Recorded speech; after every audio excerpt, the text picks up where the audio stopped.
guys, it's Jess and welcome back to my channel, and welcome to my channel if it is your first time here. Today I'm going to be doing my October book haul with a little unboxing. There are not too many books in this book haul because if you've watched any of my recent bookish videos then you'll probably have heard me mention that 2019 is going to be the year that I take control of my TBR, and I'm going to try and read as many of the books that I already own as possible. And so in light of that, I've sort of slowed down my buying of books, but I still have some that I have pre-ordered. I still have some that I just hear about and immediately want to own. So this haul kind of contains those books. So let's just jump straight in.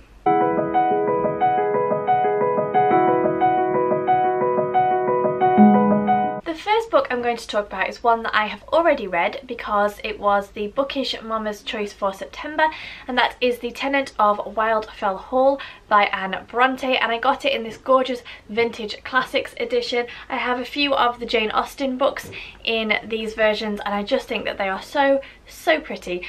So this book is set in the 1820s and it's about the story of a woman who moves into a derelict manor hall in this small remote village with her son, and because of the time period in which it's set, rumours soon begin to abound about who this woman is, why she's there, why she isn't married, why she has a child, is she a woman of poor character, and so on and so on. And the book is told in the form of letters from a young farmer who is in the village, and we also get diary excerpts from the woman herself as well. So I'm not going to say too much more than that. I will talk about this more in my wrap up for October because it took me a long time to finish it. I didn't actually finish it in time for the live show that we had at the end of September. It took me ages to read, so I will be talking more about it in my October wrap up, so I'm not going to say any more than that about it for now. Next up we have the second and third books in a trilogy. So I've got P.S.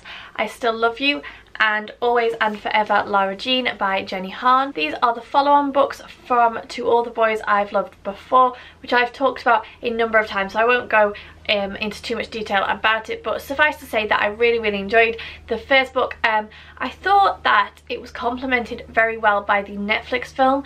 I don't know that I would have enjoyed it so much had I not watched the Netflix movie first and then read the books. But if you want a really quick, really gorgeous, really cozy read, then I would definitely recommend To All the Boys I've Loved Before, and I'm hoping that the second and third books turn out to be as gorgeous a read as the first one was for me. So just really quickly, the synopsis of To All the Boys I've Loved Before follows the story of Lara Jean, who has written a love letter to every boy that she's ever had a serious crush on, and she has kept these letters. She addressed them, she stamped them, and she kept hold of them, and these letters are then sent out, and Lara Jean has to deal with the fallout of that, as well as having to deal with just a whole host of other things, such as her older sister leaving for university and going off to Scotland. So there's just a whole host of different things, but as I said, I just really enjoyed them. They're fluffy, light-hearted, really easy to read. I would definitely recommend them if you like YA contemporary romance books, or even if you don't and you just want something a little bit easy to read, then I would definitely recommend these. And I really hope that these two books are as good as the first one was. Next we have the book which came in the September Fairy Loot box, which is one that I subscribe to, and that is Mirage. Now I'm going to try and not butcher this author's name. I'm going to say Samaya Dowd, but if you can see it there, I'm really sorry if I said this wrong. So I don't know too much about this book.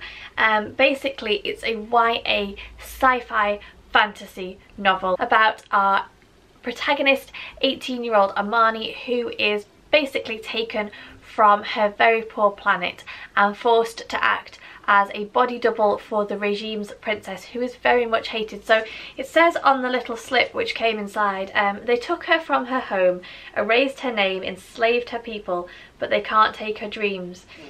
So yeah, hopefully this will be good. And as always at the moment with Fairy Loot boxes, the cover is gorgeous, but it's got lovely sprayed page edges as well. So yeah, I've heard and seen good things about this so far, so fingers crossed that it is as good as I'm hoping. Okay, now on to the unboxing. I've got 4 different parcels and I can kind of remember what I ordered, but not not massively. So let's just go first in with this one. Okay, so this is Rosewater. This is a book that I pre-ordered by Tade Thompson or Tardy Thompson.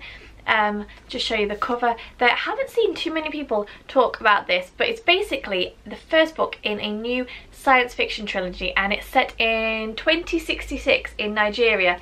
So it says on the back, the hopeful and the helpless congregate around an alien biodome seeking salvation. Rosewater is a town on the edge. And I think that it's about aliens. I think it's about telepaths. I think that our protagonist is a government official who also happens to be a telepath, and he uses his telepathic powers to solve crime, I think.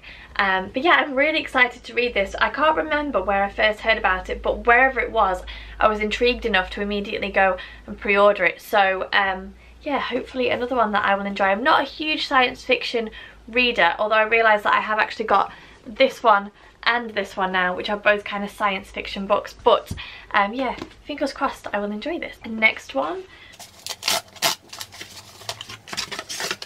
Oh, okay, this is another pre-order, which I actually expected to get in July sometime. So this is The Cactus by Sarah Haywood, and I believe that this is one for anyone who enjoyed The Rosie Project or Eleanor Oliphant is Completely Fine. This is the author's debut novel, and it's about Susan Green, who is a 45-year-old woman living in London who has everything in her life just the way she wants it. She thinks it's perfect. She has no time for messy emotional relationships.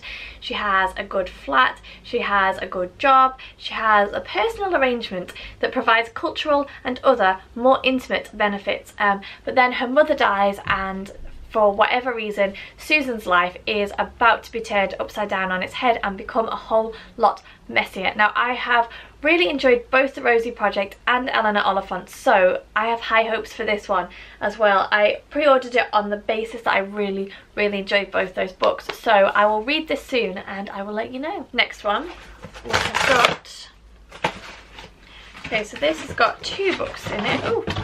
So for whatever reason this one has come in plastic even though I ordered it from Amazon. So this is Shadows on the Moon by Zoe Marriott.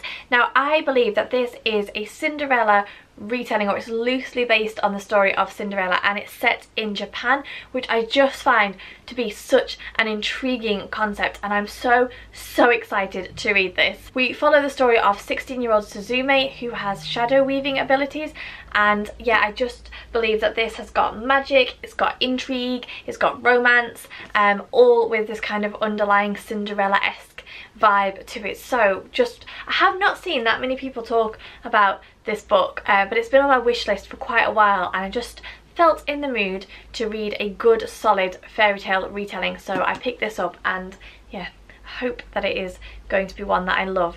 The next one in that box was This Is Going to Hurt by Adam Kay. This is the non-fiction diary of an NHS junior doctor. It's become very popular in the UK, particularly just recently, and we're doing non-fiction November for the Bookish Mama's Choice, and I'm really hoping that people pick this one because I just think that it's going to be so fascinating. It says on the back, 97-hour weeks, life and death decisions, a constant tsunami of bodily fluids, and the hospital parking meter earns more than you. Welcome to the life of a junior doctor. And then the final package.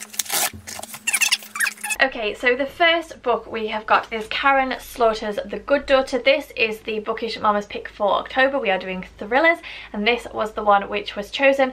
So this is the story of 2 daughters who lose their mother in a tragic attack on their home when they are children. Flash forward 28 years and both sisters are living very independent lives until a school shooting forces them back to a place that they would much rather forget. And as I have said countless times with thrillers, I like to go in as blind as possible, so I don't want to know too much more about it than that. But I know a number of the members of the book group have already started reading it and have said that it's really good, so I'm very excited to read it. It's a standalone, which I believe is unusual for Karen Slaughter, although I have never read any of her books before. So yeah, it says on the front, for 28 years she's hidden the truth, now her world is about to fall apart. very, very excited about this one. Next we have got Little Fires Everywhere by Celeste Ng. Now, I read Everything I Never Told You by Celeste Ng just recently, and I didn't love it as much as I had hoped to, but that was mainly because of the characters rather than the storyline or the storytelling, as it were. So I've decided to give this one a go because I've heard that this one is much, much better than that one. So this is the story of Mia and Pearl, who move into a community where everything is peaceful and everything has its place and everybody knows exactly what they're doing and when they're doing it. And Mia is an artist and Pearl is her teenage daughter, and they move into this community and basically begin to shake things up, and as the cover says, set little fires everywhere. Don't know much more about it than that. Very, very interested to see how I get on with this one, given my experience of Everything I Never Told You, and how much high praise this book has got, so we shall see. And then the final book that I'm going to show you today is one which I ordered after seeing Sian from Helpful Mum. I will link her channel down below. She was talking about this book and said that it was absolutely fantastic and really, really thought-provoking, and I immediately went and ordered it, and that is Slave.